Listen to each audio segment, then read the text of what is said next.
Hello abashoramari, mw'isi ikoranabuhanga hari ubutunzi bwinshi abantu batazi kubera ko wenda babwirengagiza cyangwa se bakaba batiyumvisha uburyo ari ubutunzi. Ariko kuba abantu batabuzi cyangwa ngo babwizere nk'ubutunzi ntibibuza abandi kububyaza amamiliyoni y'amadolari. Bumwe muri ubwo butunzi harimo NFT. Kuri benshi kwiyumvisha uburyo ifoto igura amamiliyoni y'idolari ntabwo babyumva. Uyu munsi tugiye kubabwira byinshi kuri NFT. Muramenya NFT niki, kuki yitwa NFT, zigurirwa he, zibikwa he, n'ibindi byinshi bibaza kuri NFT. Ni mukanya.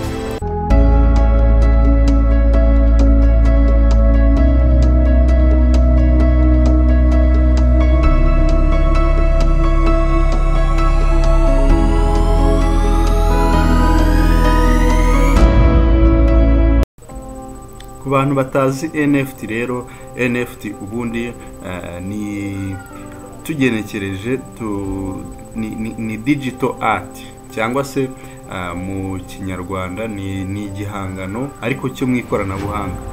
Ni uburyo abantu babashushanyi kabuhariwe n'abanyamuziki n'abandi bakora ibihangano bigiye bitandukanye bakoresha kugira ngo ibyo bihangano byabo babibyaze umusaruro binyuze ariko mu ikoranabuhanga rya blockchain. Hanyuma icyo gishushanyo tuvuge wenda umushushanyo afashe nk'ifoto ya Cristiano wenda ari nko kurira cyangwa ari nko kugaragaza amarangamutima runaka, akayishushanya neza, yarangiza akayishyira ku isoko, abantu bakayigura. Iyo foto rero ishobora kugura amamiliyoni y'amadolari nk'uko natangiye mbivuga.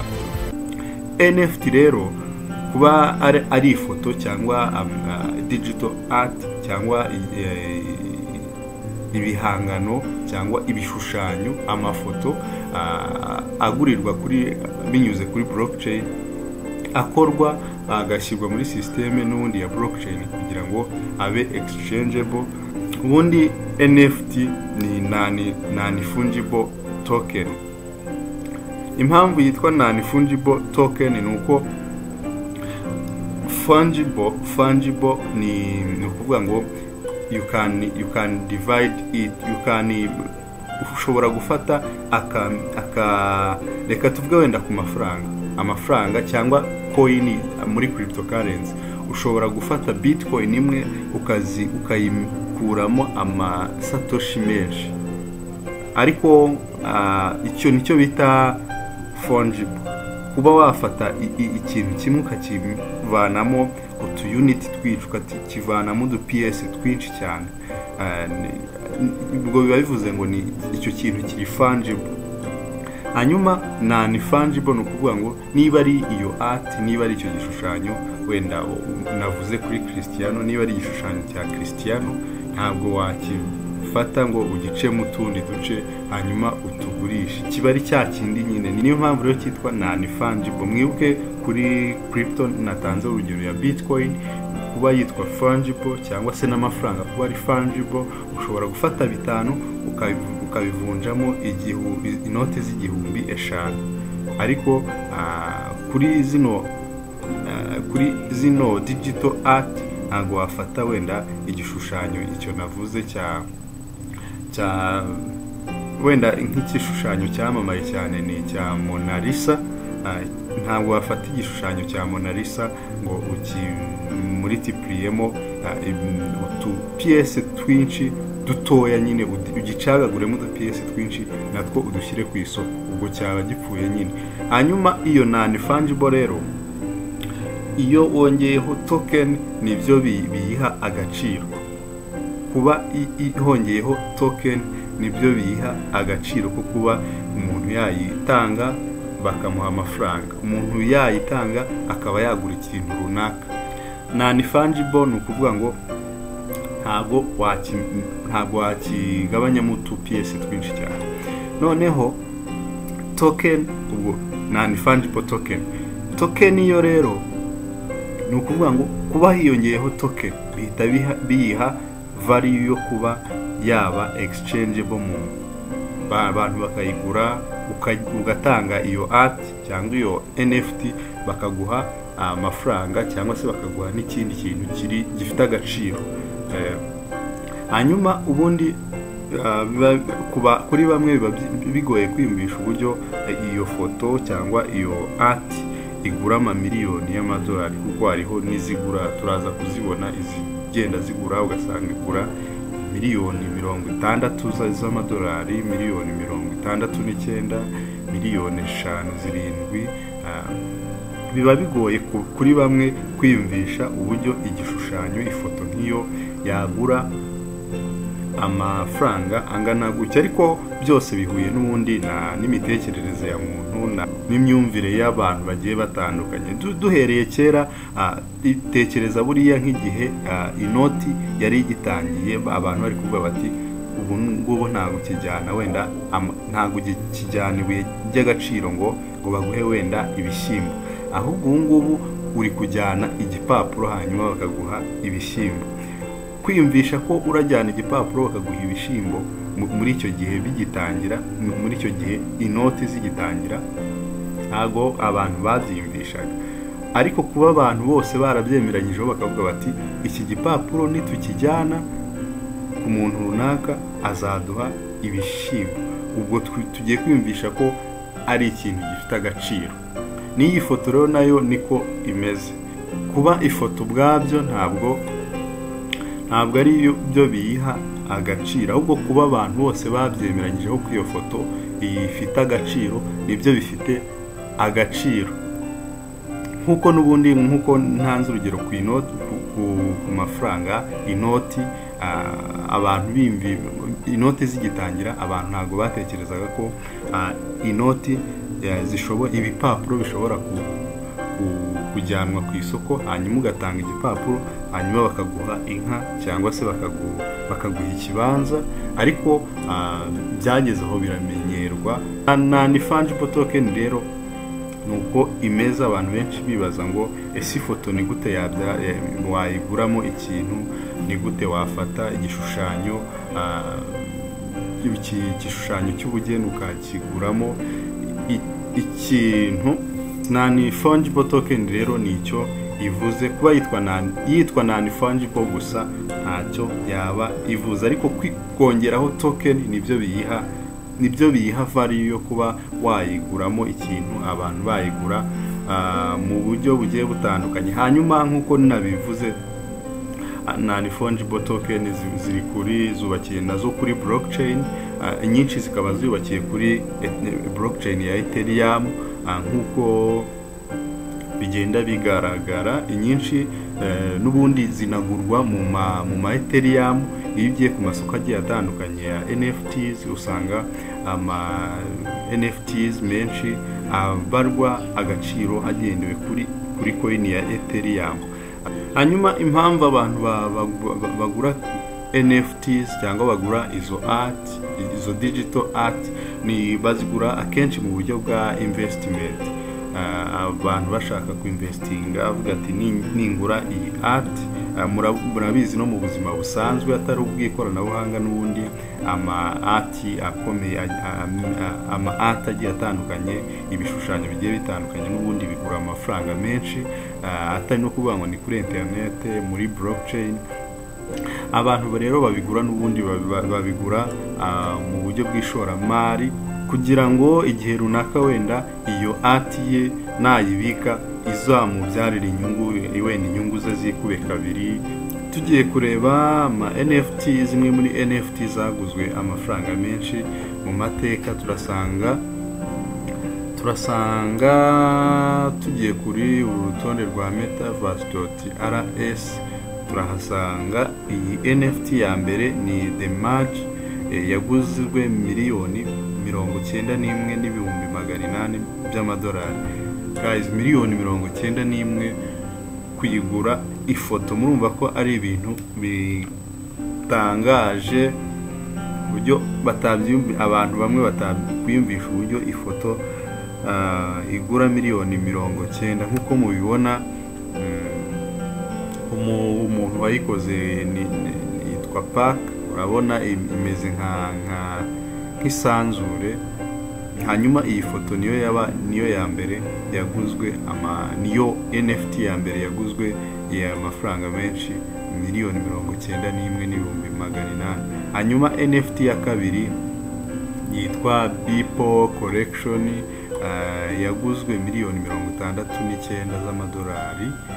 Nkuko mubibona bayikoze cyangwa umwartiste yitwa Beeple n'ubundi Mike Winkman aka Beeple. nkuko muyibona ni iyi ngiyi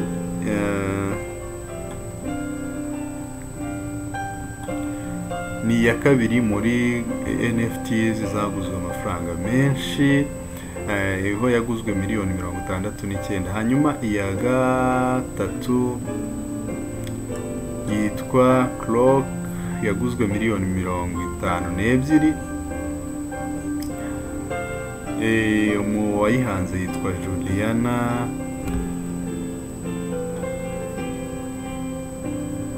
hanyuma iya kane yitwa Human One yaguzwe miliyoni 28. uko mubibona n'ubundi ni umuntu wagira yambaye ya myenda y'aba astronaute bo ku kwezi. n'ubundi uwayikoze ni nayo wahanze ifoto ya kabiri ya indi yaguzwe miliyoni 69. hanyuma iya gatanu noneho ni yitwa CryptoPunk. usanga izi collection z'aya crypto ateye gutyo arizo ziganje cyane muri industry ya crypto. iyi CryptoPunk rero yaguzwe miliyoni 23 z'amadolari. hanyuma indi ya gatandatu nayo ni CryptoPunk nayo yaguzwe miliyoni 11. indi ya karindwi nayo ni CryptoPunk nayo yaguzwe miliyoni 10. indi nayo ni CryptoPunk. hagiye hatandukanywe n'ubundi n'izi nimero muri kubona hano nizo zitandukanya n'iyindi CryptoPunk, kuko zose ni CryptoPunk, ariko izi nimero muri kubona aha nizo zitandukanya. CryptoPunk 5,822, CryptoPunk 7,523. urabona ko hariho amanimero agiye zitandukanye. hanyuma iya karindwi ni CryptoPunk 4156 yaguzwe miliyoni 10. iya munani ni CryptoPunk 7804 yaguzwe miliyoni 7. iya cyenda ni CryptoPunk 3100 yaguzwe miliyoni 7 z'amadolari. iya 10 ni Right Click and Save as Guy yaguzwe miliyoni 7. ni ingi. iya 11 ni Rangers 109 yaguzwe miliyoni 6. iya 12 ni CryptoPunk n'ubundi 8857 yaguzwe miliyoni 6 z'amadolari. iya 13 ni Crossroad, urabona ni abantu bambukiranye umuhanda hano bagenda mu muhanda. n'ubundi Mike Winkman nawe niwe yayikoze. undi wakoze ya kabiri yaguzwe miliyoni 69 niwe wakoze iyi nayo yaguzwe miliyoni 6,600 by'amadolari. iya 14 yitwa Ocean Front yaguzwe miliyoni 6 zuzuye. urabona ni iyi foto. hanyuma iya 15 ni CryptoPunk n'ubundi CryptoPunk 5217 yaguze miliyoni 5 z'amadolari. hanyuma iya 16 ni World Wide Web Source Code yaguzwe miliyoni 5. iya 17 nayo ni CryptoPunk. CryptoPunk ni collection, niho hantu yiganza cyane mu ma NFTs. usanga aya CryptoPunk ariyo aganje cyane. yaguzwe n'ubundi miliyoni 5. hanyuma indi yitwa Coin for the Freeman nayo yaguzwe miliyoni 5,300. Stay Free igurwa miliyoni 5,200. ni iyi foto mubona ahangaha, miliyoni 5,200. hanyuma CryptoPunk 2338 igurwa miliyoni 4. Jack Dorsey first tweet yaguzwe miliyoni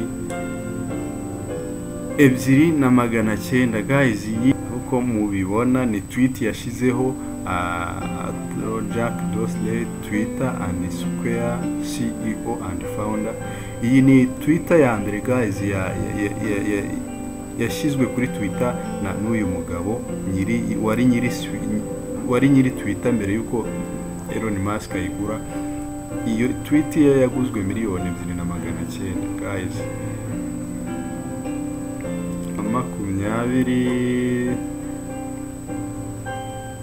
22 ni Rick and Morty collection yaguzwe miliyoni 2.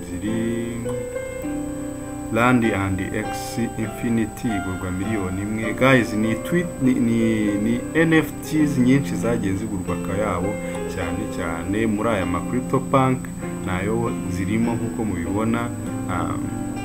Izi zose ni crypto kugeza izi zose ni NFTs twagiye tubona zagiye zigurwa miliyoni menshi cyane. guys, murabona ko ama NFT afite agaciro kanini cyane mu buryo abantu benshi baba batazi. Murabona ko kuri internet hari imitungo myinshi abantu baba batazi kandi ibyazwa umusaruro. Hanyuma tugiye kureba ama top 10 ama company 10 akomeye yinvestinga cyane muri NFTs, ashyira amafaranga yabo menshi muri NFTs. Murasanga harimo ama company menshi akomeye cyane ku buryo utabyumva. Harimo iya mbere rero yitwa Adidas, murayizi, ikora ibintu by'imyenda n'inkweto, nayo ikora ishoramari muri NFTs. Ya kabiri yitwa eBay, nayo ishora amafaranga menshi muri NFTs. Ya gatatu ni Shopify. Ya kane ni McDonald's, nayo ishora amafaranga menshi muri NFTs. Ya gatanu ni Coca-Cola, nayo ishora amafaranga menshi muri NFTs. Hanyuma ya gatandatu ni Samsung, nayo murayizi, ikora amatelefone. Ya karindwi ni Nike nayo ikora imyenda. Ya munani ni Formula 1. Ya cyenda ni Prada. Hanyuma ya 10 yitwa Ticket Master. Izi zose aya ni amakampani akomeye n'ubundi ashyira ishoramari ryabo mu ma NFTs agiye atandukanye. Zimwe zinakora ama NFT yazo. Niyo makampani akomeye ashora amafaranga muri NFTs nk'uko mwayibonye, nka za Adidas murazizi cyane, McDonald's murazizi, Coca-Cola ikora amafanta murayizi, ikora fanta ya Coca-Cola, Samsung y'amatelefoni murayizi, Nike murayizi, nyuma n'izindi zigiye zitandukanye zikora ishoramari muri NFTs. Hanyuma tugiye ku masoko akomeye agurirwaho ama NFTs. Ijya mbere turasanga OpenSea ni isoko rigurirwaho ama NFTs agiye atandukanye nkuko mubibona. Yose abari ama NFTs, top NFTs. Reka turebe top NFTs. Yose ni ama NFTs ariho ku isoko ry'ama NFTs. Naryo rero ni isoko ni rimwe mu masoko akomeye waguriraho NFTs. Rya kabiri ryitwa Axie Marketplace nkuko mubibona. Yose ni ama NFTs ariho. Hanyuma ijya gatatu ryitwa Larva Lab. Murabonaho ama NFTs. Aya ni ama NFT muri kubona hano agurirwaho kuri iri soko nkuko mubibona. Nkuko nabibabwiye rero ama NFTs amenshi abarwa mu igiciro cyayo muri za Ethereum ku mubare wa Ethereum. Urebye nko kuri OpenSea urabibona Ethereum 16, Ethereum 15, Ethereum imwe n'ibice 79, Ethereum 5 zose zibarwa mu ma Ethereum. Hanyuma crypto marketplace ya kane ni iyi yitwa Top Shoot, igurirwaho ama NFTs, nayo urabona ko igurirwaho cyane. Ndabona igurirwaho ama NFTs ya basket cyane. NBA Top Shoot igurirwaho ama NFTs ya basket. Ushaka kugura ama NFTs ajyanye na basketball ushobora kuyijyaho, yitwa NBA Top Shoot. Iya gatanu rero yitwa Rarible NFT Marketplace, nayo igurirwaho ama NFTs nk'uko muri kuyibona. Yose ni ama NFTs agiye atandukanye. Kugura rero uko bagura kuri aya masoko, n'ubundi urakonekta kuri wallet yawe bisanzwe. Niba ufite nka Metaverse, ukaba ufite nka Trust Wallet, urayikonektaho indi wallet yari yose, warangiza ukagura aya ma NFT mu mafaranga wenda bagusabye.